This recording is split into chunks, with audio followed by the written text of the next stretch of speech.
Thank you, Pancho. Thank you to the Konrad-Adenauer Foundation for having me. It's obviously a great honor to be here, and I had such an amazing time last year meeting really interesting people.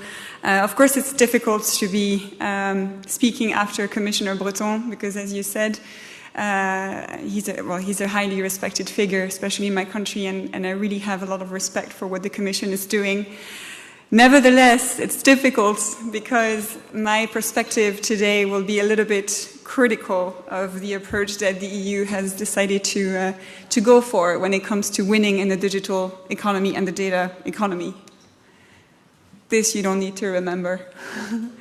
So clearly everyone has heard, including in this speech, that the narrative of digital sovereignty, sometimes used as well interchangeably with technological sovereignty, has gone nuclear among policymakers in Brussels and also in some member states. I mean, this isn't necessarily new, but it's very much become part of the narrative of the current Commission. And what really is behind is a push for, some sort of a wish of the EU to leverage its regulatory power, and some even call that the Brussels effect, by rolling out a toolbox of policies and strategies, which you can see some of them here, that aim to regulate emerging technologies and technology platforms. And those proposals include the data strategy, which I will come to in a minute. Now, the drivers behind this is that the EU sees itself caught between a rivalry between China and the US and digital sovereignty. It's sort of its way to exist within that space by increasing domestic control over technology. Now, what is it in really? I mean, it's been defined multiple times in various different ways, and many reports some of you have read, many speeches we've heard, but this is sort of what I took from at least the President of the Commission, Ursula von der Leyen. Now, I am European, but I'm also French, and so it's cool. It means culturally, I grew up to see sovereignty as a very important concept, as you might guess, judging our history here.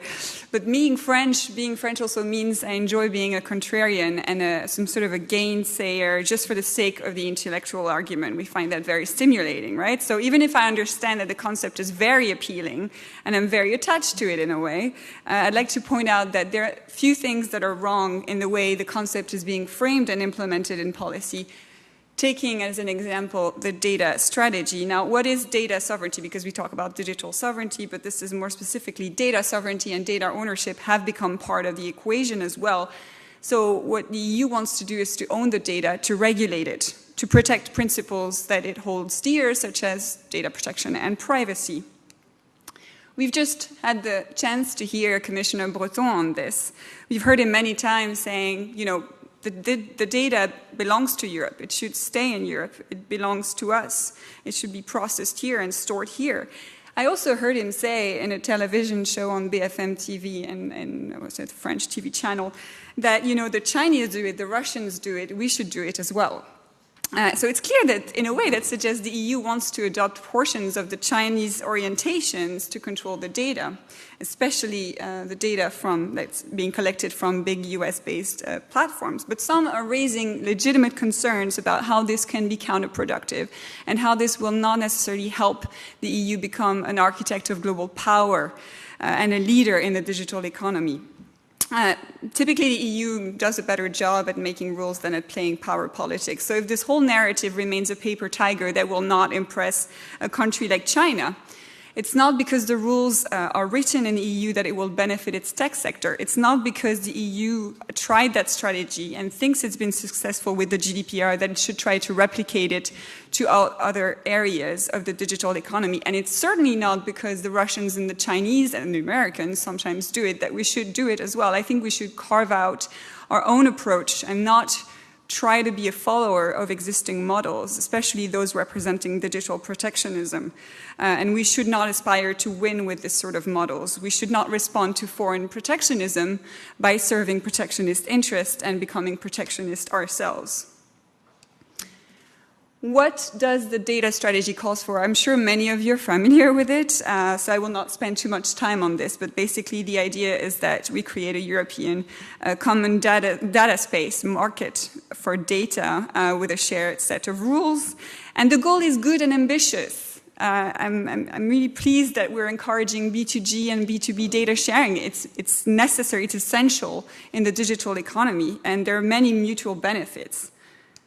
However, it's important that policymakers, whatever they do with the data strategy, they ensure it is compatible with existing rules, that it clarifies how implementation will work in practice, that it does not impose more costs and compliance costs, especially on companies, and that it rallies the participation of our allies and other partners and non-EU stakeholders in general.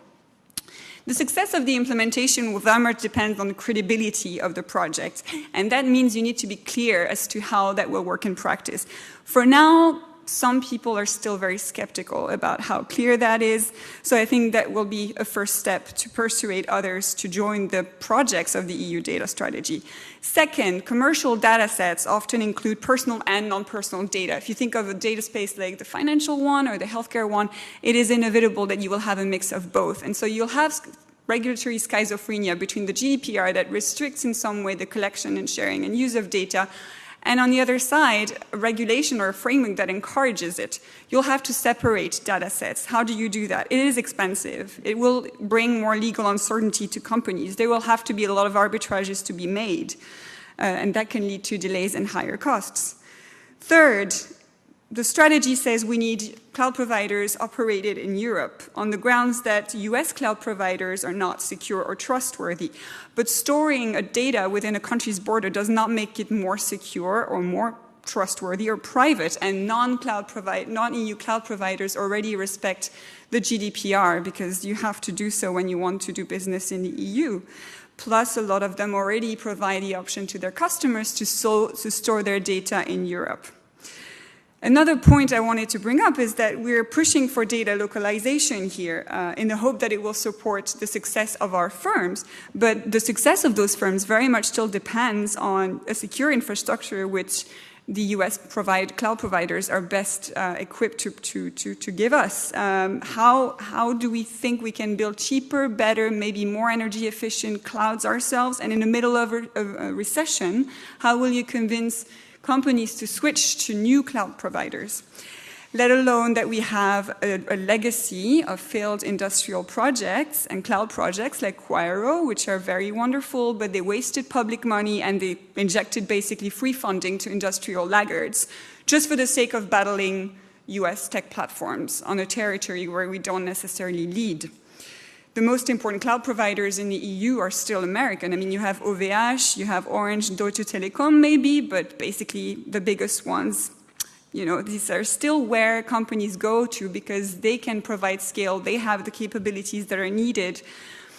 A problem with the data strategy, especially one of its projects, which is GAIA-X, is that it will restrict voting rights, it will restrict access to decision-making to non-EU companies. Now, when I hear Commissioner Breton say that this is not protectionism, to me that looks very much like self-preferencing. We have a data economy that's very much collaborative by nature. So it's not a Vegas rule. What happens in Europe stays in Europe, what happens in Vegas. This is not how it works. So, and eventually you will have a technology that will be harder and more expensive to sell and to use. This is not the right way if you want to ensure that, access and development of your products are shaped around your values. Another point that I wanted to bring up about the data strategy is that it seems to mandate data hubs as if the private sector is not capable of providing those data spaces itself. But that is not true in all areas of the economy. You have pharmaceutical companies that are already sharing themselves voluntarily through self-led initiatives, data, clinical historical data with researchers, including their competitors. Next, funding. Where will we find the money? 4 to 6 billion euros are needed for this project. Now, that was before the recession, and it is not clear how we will mobilize this, how we will allocate it to the different data spaces, for what purposes, and whether that will serve to cover maintenance costs, which will be quite important. Another point we heard from Breton today is that we want to create personal data spaces to provide more control to people over their data. But that, that doesn't say who will help them, use those new spaces, who will provide them, and whether they will actually want to use them. It also doesn't account for the cost and the feasibility of the project. Data portability makes it easier for consumers to share their data. Yes, it's good for innovation, but that can also require companies to provide complex, disparate data sets over many years in a reusable format. So that could deter companies to collect and store data in the first place. And then a last point, data quality seems overlooked. It's great to have a lot of data, but that doesn't mean you'll be more competitive because the type and the quality of the data matter, the expertise is important. It would be like assuming that the banking system that has the most Excel files is the strongest. So you need an innovation for all this, and data quality is in turn something we could win with to address concerns about AI when it comes to bias and discrimination, for instance. So last piece of my presentation is how do we, take the high road and make this data strategy stronger and really credible. We should not waste our efforts sidelining other priorities like addressing the lack of interoperability, the lack of common standards, which is essential for better data sharing. We should not overlook that we have a much needed adoption of AI by our businesses. Only 42% of them in the EU have adopted AI against 85% in China. We should not overlook that we need to transform our labor market, that we have a lack of human capital supply and a lack of digital literacy. Our AI PhDs that are trained in the EU don't stay here. So these are the main things, but there's also addressing always the same thing, the fragmentation of the digital single market. We still don't have a truly domestic consumer market that our companies can work with. We still have diverging IP rules and diverging licensing agreements, for example, lack of financing of existing innovation, lack of VC investment, lack of digital entrepreneurship climate and mentality as well. We should look at smart data initiatives, data trusts, and other such voluntary data sharing models to improve the collection of data, the quality of data, and to encourage companies to collect their data responsibly. Also, we could look at memorandum of understandings and cooperative agreements with trading partners, because if you talk to each other early on in the pre-standardization phase, then you will not have all these principles baked into our approaches, and then they become politicized, and then it's more difficult to find a common arrangement. So if you have those data sharing frameworks built in collaboration more at the global level, or at least with our partners, it would create more confidence, more understanding, and interoperability of data sharing approaches. The EU should also maybe make it more explicit that it is committed to digital free trade. And really sort of enact it in its provision as the global preferred standard. So that's another thing that's essential. And if it wants its principles to make headway and shape the norms around technology, the EU should try to align with its allies and create some sort of a digital allied sovereignty. If it wants its values to carry any weight when it comes to countering China's authoritative model, then I think this is our best chance. And former NATO Secretary General Rasmussen said himself, inviting them to form a technological alliance of democracies, because if we set our own standards, then that will make it more difficult for Russia or China to overlook those principles.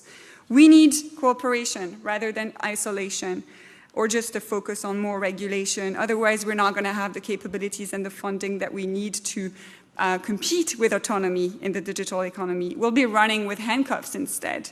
What's the point of sovereignty if that disincentivizes your allies or your partners to do business with you or to invest in you? So the EU, final word, has very ambitious goals. I am very proud of it in many respects. It's a big bet, and at least it's taking real matters in its own hands when so many are lost or missing in action. But we need to solve our existential crisis and gain more of a digital self-confidence. And I will just end up with this proverb that I like to use: if you want to go fast, go alone. If you want to go far, go together. Europe first isn't bad, but it shouldn't be Europe only. Thank you so much for your attention, and thank you, Pencho, and thank you. Many thanks. Shall we take maybe one question from? Sure. Is there if I can. many some open questions? I believe there are many open questions, but maybe we can take one. Chivot, please. I was going to ask, what then do you do about the people working in the Web3 space, i.e. in crypto, blockchain, and people who desperately don't want to, are making technology that start devising storage systems. Oh, sorry. Ah, okay. They can't hear at the back. I'm pretty loud. Shall I repeat the question? Yeah, because okay. you mentioned that some are creating or there are people data outside of the frameworks. Right. For example, there are people who are working on, and fairly successfully, decentralized storage. So it can be stored anywhere, and they don't have control over. And geographic location doesn't make any sense at that point, and they don't have any control over that anyway. So how do regulators stay ahead of that game, or understand it at least? Why do you have to regulate everything? And for some areas of the economy, it's not necessary if it works well, if it doesn't break rules of data protection, for instance. I don't think that the involvement of government is always necessary for every type of data sharing space. Some actors are doing it very well already with their own industry-led practices and initiatives. Does that answer your question? Well, you sort of answered it by saying, what if it doesn't break rules? What if it does break rules? If it does break rules, then we should go after them, obviously. It's like with technology. Why regulate a technology or a system or infrastructure like cloud when you should just regulate the conduct? It's the same with the use of AI, for instance. AI itself is not risky. It's the use of it, the way companies behave. If you think of the diesel scandal of Volkswagen, what was wrong is the company's ethics, and that's fine. Let's sanction that, not necessarily the technology behind it or the approach. So, if you're not convinced, we can have a chat after. Maybe one more short question. Do we have? No, regarding GAIX, maybe. We have some initial success. What's crucial at the moment? What do you think? I think one of the points that I raised was about the clarity and the specificities of who can get involved and how. Why restricting the access to voting rights to non-EU providers, to some of them. So I think, and the funding, I think that would at least bring more credibility immediately to the project. Many thanks.